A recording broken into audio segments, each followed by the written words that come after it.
Hello, I'm Bob Bauer. I'm a principal hydrologist with Golder Associates based out of the Christchurch office. We're an international company, and I've been spending pretty much my entire career working on Managed Aquifer Recharge. I lead a team that's been assembled, specifically an international team, specifically designed to work with the MAR stakeholders group here in Gisborne and to work on the MAR pilot trial, which is quite an exciting project for all of us.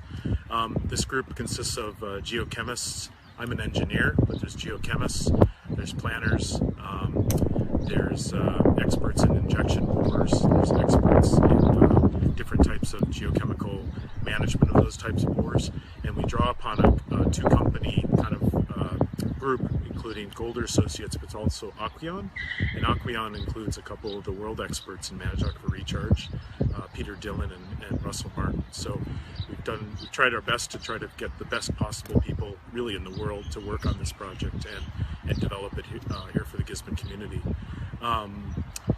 I've been working on this for almost 20 years, and I'm a surface engineer, so I won't be able to, we have a team that can do geochemistry and those kind of things, but my background is mainly on sort of bringing together these groups and helping design MAR pilots that are safe and well positioned, and then from that point, if it all goes well, moving those on into schemes.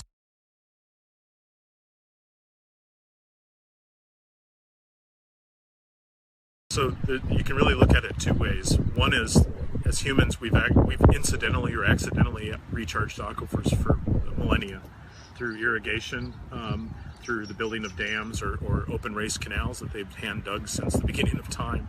And there it was accidental recharge that helped replenish groundwater systems. But more recently, when we developed groundwater pumping and things like that, what's happened in the last 150 years is we've taken too much out where nature can't replenish it, and that's how this whole managed and more targeted approach to Managed Aquifer Recharge. MAR is a set of tools. There's all kinds of tools. In this particular MAR trial, we're looking at injection wells, but there's infiltration basins, there's river releases, there's rainwater harvesting. There's a whole range of these things. They're used all over the world. I've worked on 3 continents on Managed Aquifer Recharge, and our team, I guess, would say probably the entire world, including Peter Dillon. They've been used extensively in Europe since probably the 1800s.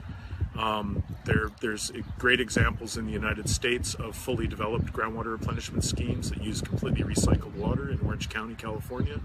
And then in Australia, they've done a lot of water capture and storage for stormwater supplies. Rainwater harvesting in India is quite extensive as well. So yeah, it's quite it's a tool around the world, and there's a lot of references to that.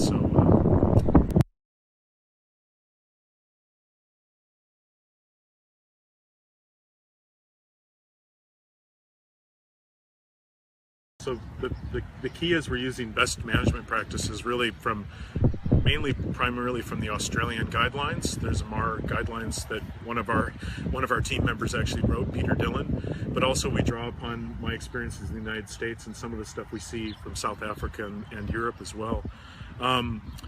The key to a MAR trial is to do the best you can to model and understand the potential risks, and then really they're probably broken into 2 things. First is understand them, design the project to best manage those things, and then B, do the trial, but do it in a very controlled sense.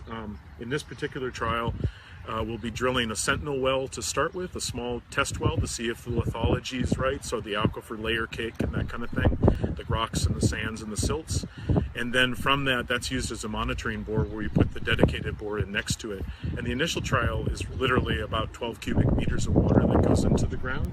And then we're constantly checking the mineralogy, what the rocks do, the geochemistry. And then from that, we make, all the way along, we're making proceed, not proceed. How do we manage the different things we're seeing? But most of the risks, I think, that we've been talking about, some of the discussions in the community have been about some of the chemistry and things like that.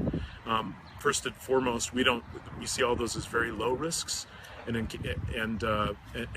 really the chemistry risks are things that all can be managed through these techniques of Managed Aquifer Recharge. If we get past that initial trial and move on to, we feel good about what's going on, then as engineers, the thing we're most interested in is how much we can put in the system, how that groundwater Macquarie aquifer system responds to it, and help to sort of understand, can we use managed aquifer recharge to sustainably replenish and get this aquifer system sort of back to a new sustainable state.